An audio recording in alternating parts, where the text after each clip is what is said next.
Lluvias fuera del periodo esperado, aumentos en la temperatura, eso ha conllevado a que haya un aumento de la transmisión de enfermedades a través del agua, del alimento y vectores en humanos, animales y en las plantas.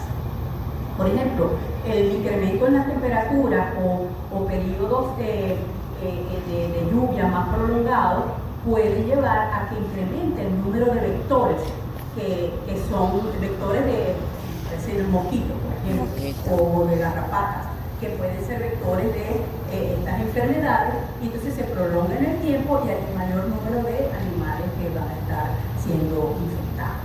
¿Okay? Entonces, indiscutiblemente hay una interrelación y una interdependencia entre los animales, los humanos, las plantas y el medio ambiente. Estamos colocando plantas, hablando de lo que es la parte agrícola, los cultivos, que son también fundamentales para producir alimentos. Esta interdependencia o esta relación es bidireccional, y lo que ocurra en cada uno de estos dominios va a tener un impacto directo. Por eso, cuando Julio el lunes recordaba lo que decía Pasteur, que la medicina humana salva al hombre, pero la medicina veterinaria salva a la humanidad. Entonces tenemos una gran responsabilidad en nuestras manos, porque no solamente estamos teniendo un control o tenemos esa actividad sobre producir animales, tener animales sanos, sino también producir alimentos que van a... Porque si un médico humano se encarga de la salud del ser humano únicamente, en el caso nuestro está la salud animal y también la salud de los seres humanos. Entonces, un punto de conexión o enlace entre los seres humanos y los animales son las enfermedades zoonóticas. Son esas enfermedades transmitidas de los animales al hombre. Ya se ha reconocido, pues, el 75% de las nuevas enfermedades que emergen, que se detectan son zoonóticas. Y en los seres humanos, el 60% de las infecciones en humanos son diseminadas a través de los animales. Adicionalmente, pues, a esta información de la presencia de la zoonosis, y les voy a decir algo, que si alguna profesión está formada, los profesionales están formados en el área de zoonosis, son los médicos veterinarios. Muchas veces, y aquí en el sur ya lo hemos vivido, quien da respuesta a un proceso, a un problema zoonótico, son los médicos veterinarios, no los médicos humanos. Hay factores que entonces van a favorecer también la emergencia de estas enfermedades zoonóticas. ¿Y qué encontramos acá? Deforestación, que a la vez también contribuye al cambio climático, a la alteración del cambio climático, la intensificación en la cría de animales para poder producir alimentos, el comercio ilegal de fauna silvestre y la resistencia a los antimicrobianos. De tal manera que la resistencia ante los antimicrobianos y la zoonosis tenemos también una discrecionalidad en cuanto a cómo se afecta una con la otra. Entonces, el mundo está constantemente desafiado por enfermedades zoonóticas, la inocuidad de los alimentos que se están produciendo, que deben ser inocuos para el consumidor final, la resistencia a los antimicrobianos, la disminución de los ecosistemas, la disponibilidad que debe haber de alimentos sanos y agua, y por supuesto el bienestar económico a nivel mundial, ¿no? Esto aunado al crecimiento en la población mundial, hoy en día somos cerca de 8.5 billones de almas en este planeta. Para el 2100 se estima que puedan ser unos 11 billones, y los países con mayor tasa de crecimiento y en general pues demanda una gran producción de alimentos. Creo que esto es una figura de Blomerú, y yo creo que es bien elocuente. ¿Okay?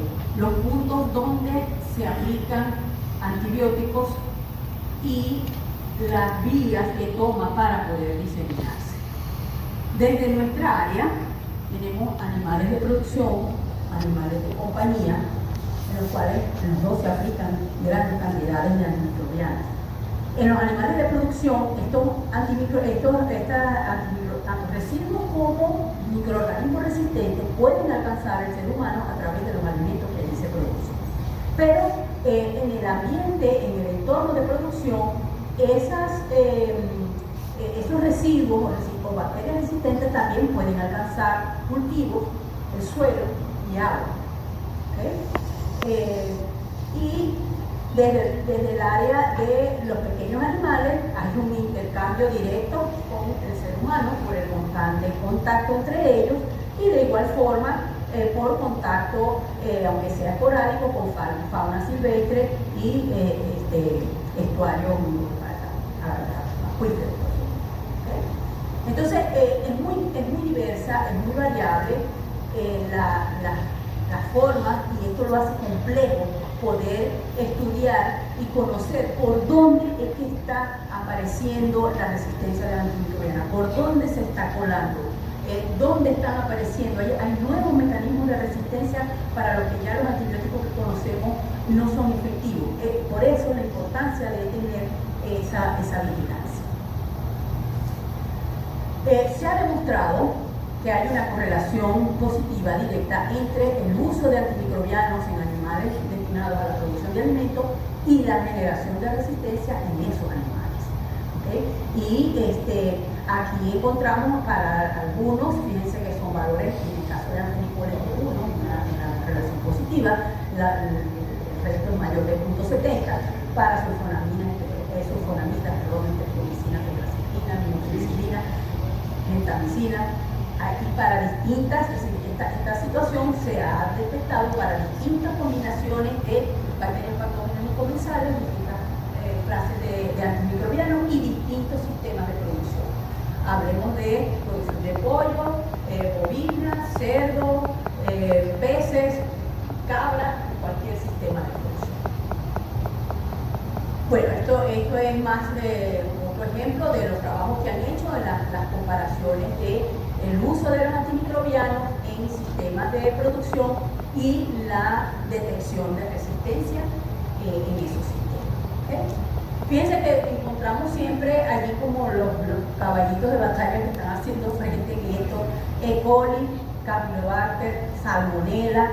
¿Okay? Y por eso estas bacterias son consideradas o son como los marcadores a estudiar para poder analizar los perfiles de resistencia que se están diseñando. Sí, los vamos a buscar en esas bacterias, porque son las que más comúnmente se están diseñando. Ok, fíjense, con respecto al uso de los antimicrobianos en los animales de producción de alimentos, se estima que pueda incrementarse hasta en un 67% hacia el año 2030. Esa fue una estimación entre 2010 y 2030. Y esto dado al incremento en la población y demanda de alimentos en muchos países. Y se piensa que pueda pasar de 63.000 toneladas a más de 100.000 toneladas de antibióticos para ser administradas únicamente en animales de producción de alimentos. Aquí tenemos algunos valores para la Unión Europea, para Estados Unidos, pero China, que es un país en alto crecimiento y con una altísima población, es uno de los mayores consumidores de antimicrobianos.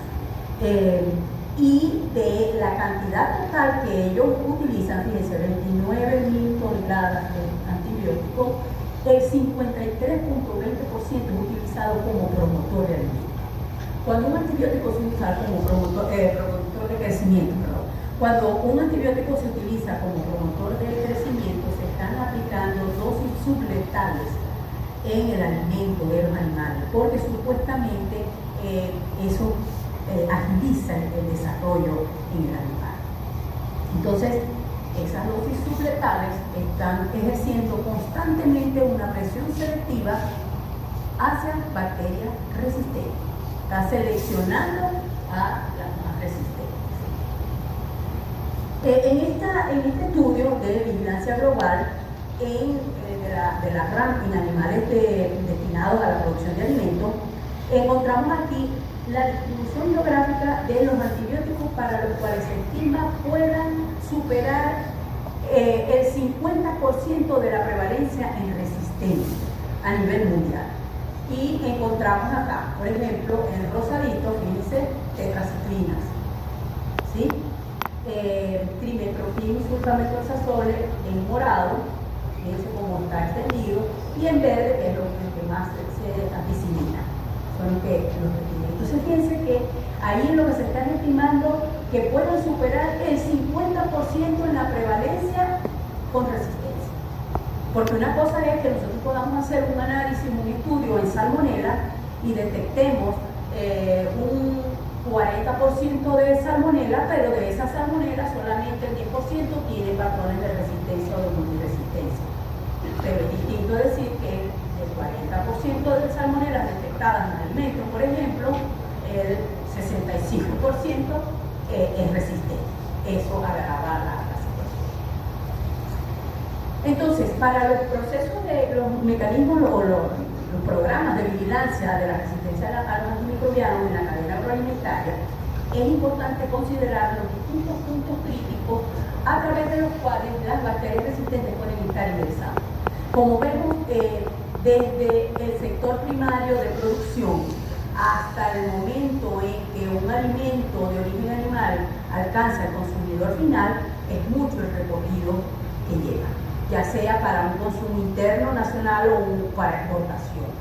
Entonces, cada una de estas etapas en el proceso, por ejemplo, si vamos directamente a lo que es de la granja a las plantas de beneficio, plantas de procesamiento, matadero, pero ya hoy en día están procurando no usar esa palabra, constituye un punto crítico importante para monitoreo. ¿Sí? ¿Qué significa? Tomar muestras allí, buscar en las bacterias específicas cuáles son esos patrones de resistencia, cómo va evolucionando en el tiempo. Por eso en la vigilancia tiene que ser un proceso sistemático y continuo. Al igual, una vez que pasa del proceso ya de beneficio, la distribución o el procesamiento, empacado, transporte de los productos cárnicos.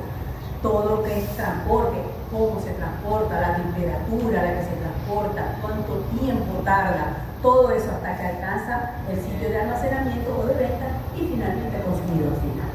Entonces, como pueden ver, es muy compleja y hay muchísimos puntos críticos distintos en los cuales uno puede buscar por dónde está entrando esa resistencia. Y hay evidencia irrefutable que por cualquiera de estos puntos hay una cantidad importante de bacterias resistentes. Estas pueden alcanzar, a través de los alimentos de origen animal, pueden alcanzar directamente al consumidor por consumo de alimentos cocinados. Si ya llegó a su casa, incluso la preservación en la casa y la forma en la que se prepara. Consumo de alimentos crudos, contaminación cruzada con otros alimentos, ¿okay? Por ejemplo con vegetales. Muchas veces los cultivos son fertilizados con heces animales y en esas heces hay antibióticos y hay bacterias resistentes. De hecho, cerca del 70% del antibiótico suministrado, prescrito, administrado ya a un animal es eliminado en la orina. Entonces, es una gran cantidad de dosis subletales que se están también descargando en el ambiente y que pueden alcanzar estos alimentos. También provocando incluso alteración en los suelos y esa microbiología a nivel de suelo. Y desde animales de la granja. Indirectamente a través del ambiente, lo que les estaba comentando. Entonces, de igual forma, pues es desde la granja hasta el consumidor final, es bastante complejo y aquí sí tenemos involucrado entonces el ambiente y el agua, que también es muy importante como vehículo en el que se pueden encontrar muchas bacterias resistentes. La perspectiva de una salud o de una sola salud es la que, de acuerdo al acuerdo, a la redundancia, el cuadripartito constituido por la Organización Mundial de las Naciones Unidas para la Alimentación y la Agricultura, el Programa de Medio Ambiente de las Naciones Unidas, la Organización Mundial de la Salud y la Organización Mundial de Sanidad Animal se han constituido como la estructura global para regir las directrices en cuanto a la salud global, porque entonces hoy en día se ve la salud de una manera global, así como lo pensaba Louis Pasteur en los años 1800. Entonces, una sola salud ha sido definida o reconoce la salud humana, la salud de animales domésticos y silvestres, de plantas y del ambiente, incluyendo ecosistemas específicos, están estrechamente vinculados y son interdependientes. Lo que hablábamos de esa interdependencia e interrelación constante que hay entre todos estos dominios. Entonces, para garantizar la salud en alguno de estos dominios es necesario tener garantizada la salud en todos. A eso se hace la referencia a este enfoque de una salud. En función de ello, el mismo cuadripartito ha elaborado un plan de acción mundial, un plan de acción conjunto, una sola salud, y ha establecido varias vías de acción.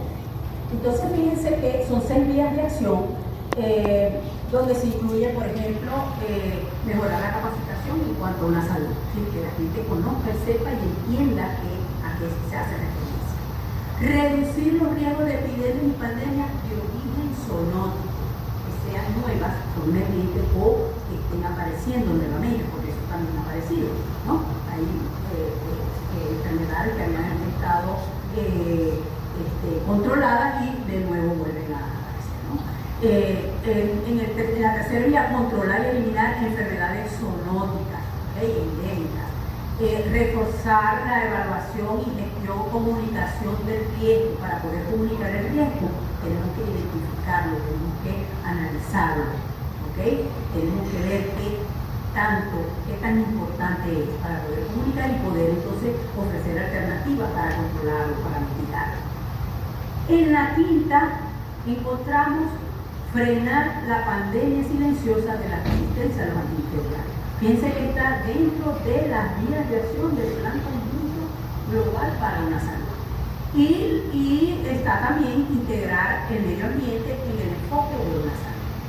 Entonces, fíjense que no solamente este punto de la resistencia a los antimicrobianos está en esta vía de acción, sino que también está relacionado con otras. Y la medicina veterinaria está directamente relacionada con todas estas vías de acción para poder implementar esa perspectiva y poder abordar la salud mundial de esta manera. Sin embargo, a pesar de que este plan de acción fue elaborado en años recientes, en el 2021 más o menos, ya desde el 2015 existía un plan de acción mundial contra la resistencia a los antimicrobianos. Aquello era salud global, una sola salud, pero en este caso es específico para la resistencia a los antimicrobianos. ¿Y cuáles son los objetivos? Mejorar la concienciación, comprensión, entender qué pasa con la resistencia, reforzar conocimientos y la base científica, ¿okay? A través de vigilancia y investigación, reducir la incidencia de infecciones con medidas eficaces de saneamiento, higiene y prevención de infecciones. Lo que comentaba el profesor Mario Riera esta mañana en su presentación es muy importante, porque, por ejemplo, los problemas podales, fíjense como un problema que puede ser subestimado y por efectos del dolor, todos los cambios que eso trae hasta afectar la producción de alimentos, no solo la parte económica, la producción, la generación de alimentos. Claro, al ganadero le duele, pero tiene que estar consciente que es alimento lo que está produciendo. Pero me refiero específicamente a lo que comentaba, que mucho pone tirosina, es un antibiótico, y probablemente la solución no está en la tirosina, sino en medidas alternativas, ¿okay? Que están dirigidas a la causa del problema. Y eso implica, pues, está relacionado con este otro objetivo, que es utilizar de forma óptima los medicamentos antimicrobianos en la salud animal. Y por supuesto, dentro de estos objetivos, facilitar, generar alimentos para movilizar los recursos, porque todo eso necesita dinero para poderse llevar a cabo. Para poder determinar si una bacteria o no es resistente o no, se necesita del personal que va a tomar la muestra, el que está en el laboratorio, el proceso cultivo, todo el procesamiento, las computadoras, todo, y eso necesita inversión. Pero por sobre todo para conseguir fondos y poder estudiar medicamentos alternativos, los medicamentos, métodos diagnósticos más eficaces y más accesibles, vacunas y otras intervenciones que puedan hacer. Entonces se esperaría que todos los países puedan desarrollar su plan nacional de resistencia a los antimicrobianos. Y el plan nacional involucra los programas en salud humana, en salud animal y en salud ambiental. Por su lado, pero de una forma colaborativa con la Organización Mundial de la Salud, la FAO también ha desarrollado su plan de acción específico para la resistencia a los antimicrobianos. Las vías o los logros que espera están en línea con los objetivos del plan de acción mundial. Aquí tenemos ciencia, vigilancia e investigación, buenas prácticas, uso responsable de los antibióticos. Pero para poder alcanzar estos logros, poder disminuir o contener la resistencia a los antimicrobianos, tiene que haber entonces también un cambio en los hábitos. Entonces también hoy en día se está instaurando lo que se conoce como la teoría del cambio.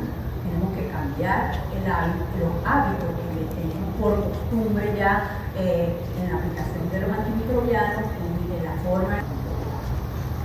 La Organización Mundial de Sanidad Animal, que es la autoridad global en salud animal, en su código sanitario para animales terrestres, también apoya y está trabajando como parte del código cuartito y nos indica por qué es necesario llevar a cabo esos procedimientos, esos procesos de vigilancia. Uno, que ya lo hemos comentado, pues poder evaluar las tendencias y por dónde está vertiendo la resistencia a los antimicrobianos, poder detectar si hay nuevos mecanismos de resistencia o no, poder analizar el riesgo y poder entonces establecer medidas para la protección de la salud humana, animal y del ambiente. Y la parte de, por supuesto, salud pública, ¿no? Las recomendaciones para aplicar esas medidas de mitigación. Un punto muy importante es poder aportar información de valor para poder orientar las prácticas de prescripción. Cuando se hacen estudios de la resistencia a los antimicrobianos y en el laboratorio se analizan las concentraciones mínimas inhibitorias, las concentraciones mínimas del antibiótico que va a causar efecto en las bacterias, eso está directamente relacionado con las dosificaciones que se deben aplicar de un determinado medicamento hasta alcanzar unas concentraciones que sean seguras, ¿no? Pero a ese nivel, eso vamos como de lo muy general a lo más específico y que alcanza directamente la práctica tanto de salud pública como en la salud animal directamente. Ok. Bueno, entonces simplemente para recordar, cuando hablamos de monitoreo, se refiere a la obtención de datos y la información relacionada, normalmente a través de una encuesta epidemiológica, donde se captan datos de relevancia o que puedan complementar la información que se está obteniendo.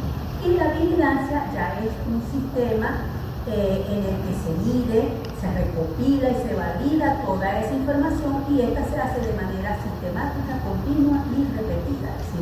Entonces ahí concatenamos los datos de la información que se obtuvo en cerdo, en bovino, en pollo y tenemos una información de un país o de una región, por ejemplo. Los países, bueno, pueden desarrollarse programas bien enfocados a salud pública o salud animal. Los que van enfocados a salud pública, básicamente los que están dirigidos en el sector agroalimentario, y los que están dirigidos a la salud animal, específicamente en bacterias patógenas. Entonces, por ejemplo, en salud pública, aquí el plan de sanidad animal, para salud pública, el objetivo es salud pública, piensen los microorganismos que viven. Lo que ya veníamos mencionando. Son importantes en humanos, pero también en los animales. Salmonella, Campylobacter, estafilococcus resistentes a la penicilina, Listeria monocytogenes y bacterias comensales, que son bacterias conocidas como bacterias inhibidoras, como Colibrium. Y son distintos los puntos en los que se pueden tomar las muestras. Puede ser a nivel de la granja, a nivel de la salud animal. En estos tres sistemas de producción, que son los principales a nivel mundial, ¿qué se recomienda? Bueno, dependiendo si son patógenos respiratorios, patógenos entéricos o patógenos en la ubre, los organismos blancos en los que se deben buscar Bacteria mutófila, Manilla hemolítica, Actinobacillus coli y salmonella, no fallan, estafilococos, estreptococos. Sin embargo, cada país, a través de sus programas de vigilancia, debe establecer cuáles son sus prioridades, porque estas condiciones varían en cada país. La prevalencia de las enfermedades en los animales varía. Entonces, en función de la información que cada país tenga, pues establecerá sus parámetros. Así lo ha hecho, por ejemplo, en Estados Unidos, la Asociación Americana de Médicos Veterinarios tiene, en este caso, bovino, pero se enfocan en la parte de salud bovino, Manilla hemolítica, Diploidosoma, Bacteria mutófila, porque son bacterias importantes en enfermedades respiratorias que son muy comunes, se encuentran en todos los sectores del proceso productivo y son responsables además de un uso muy importante de antibióticos.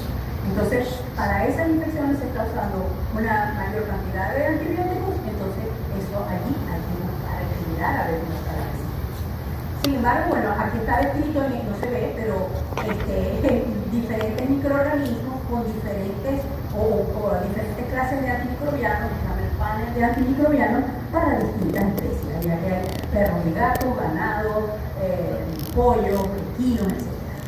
Entonces fíjense que no se hacen todos los antibióticos ni todas las bacterias para todas las especies.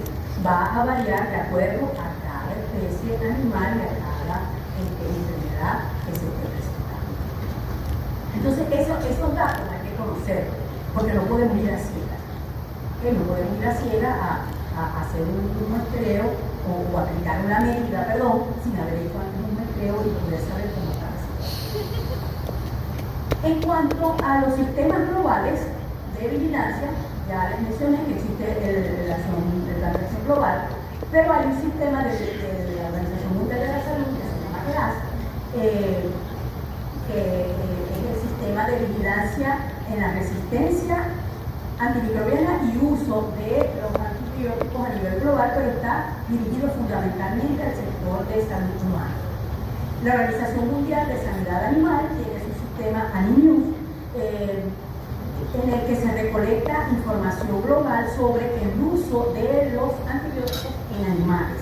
Y la FAO recientemente lanzó este programa, el Programa Internacional de la FAO para el monitoreo de la resistencia a los antimicrobianos, donde se va a recolectar la información mundial en animales, todos animales, producción, mascota, de exhibición, etcétera, también ambiente y plantas.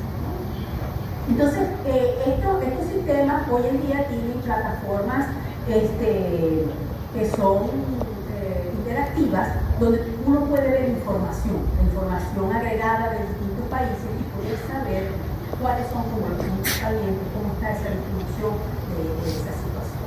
Entonces, por ejemplo, una de nuestra área de la que está más desarrollada, porque ya esto está desde el 2016 y desde el 2022 ya existe como una plataforma interactiva que ustedes pueden entrar y pueden jugar ahí a ver la información. Esta apenas se lanzó el año pasado y se está comenzando a convocar, ya se convocaron a los países para poder trabajar en ella y poder generar información que los países van generando para el tipo de los antibióticos como promotores de crecimiento. Entonces, por ejemplo, aquí se detectan antibióticos como cofomicina, enofloxacina y politina, que todavía hay países que los utilizan como promotores de crecimiento. Y estos antibióticos están en la lista de la Organización Mundial de la Salud como los antibióticos de alta prioridad. Es decir, son los antibióticos que más tenemos que cuidar para evitar entonces perder la efectividad que ellos tienen. También presentan informaciones, por ejemplo, del uso de los antibióticos por distintas vías. Si son inyectados, si son por vía oral o otras vías. Entonces, por aquí, por ejemplo, en vía inyectado, lo que más se utiliza, esto es en animales, ¿no? Penicilina, pero ya por vía oral, tetraciclina.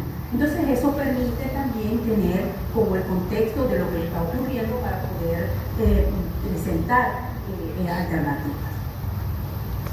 Bueno, ya les comentaba sobre esta plataforma. También lo importante es que estos tres organismos, las plataformas de estos tres organismos, va a existir una interoperabilidad entre ellas que va a permitir cruzar la información. Entonces, allí se estaría trabajando a nivel global con esa información de la resistencia a los antimicrobianos desde el punto de vista de una salud. Bien, ¿qué podemos hacer nosotros mientras tanto?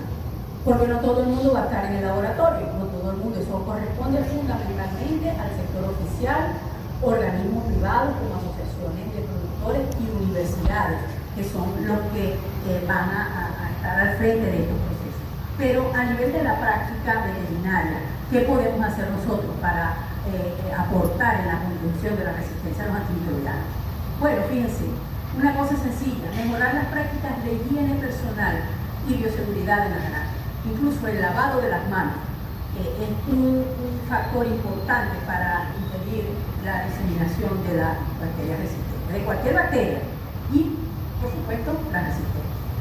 Prevenir enfermedades infecciosas a través de la vacunación, aplicar vacunas si están disponibles para prevenir infecciones, no solamente infecciones bacterianas, sino también infecciones virales que pueden, en el caso de animales no vacunados, una infección viral, esa infección viral puede desencadenar una infección bacteriana secundaria, a la que entonces hay que aplicarle antibióticos. Entonces, vacunemos y mantengamos a los animales sanos.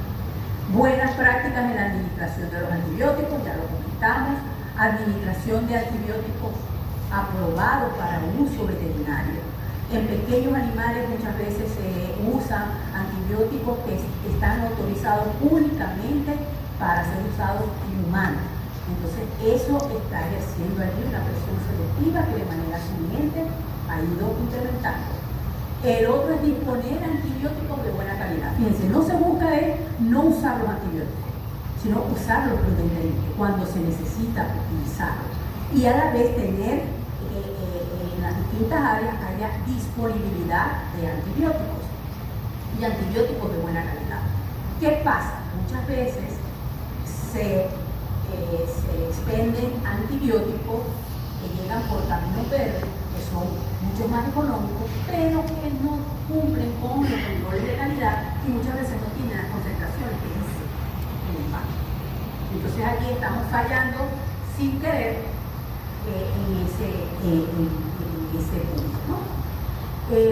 Lo otro, establecer los programas sanitarios apropiados para las granjas y utilizar métodos alternativos para mejorar el estatus inmunológico del animal. Específicamente, esto hace referencia al uso de los antibióticos como promotores de crecimiento.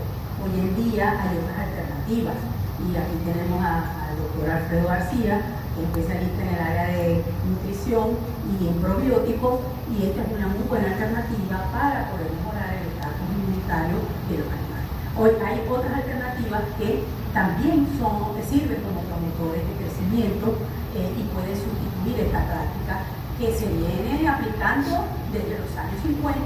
Sin embargo, fíjense, en Europa desde el año 2003 prohibieron el uso de antimicrobianos como promotores de crecimiento, pero todavía en América Latina más de 18 países siguen utilizando antibióticos como promotores de crecimiento.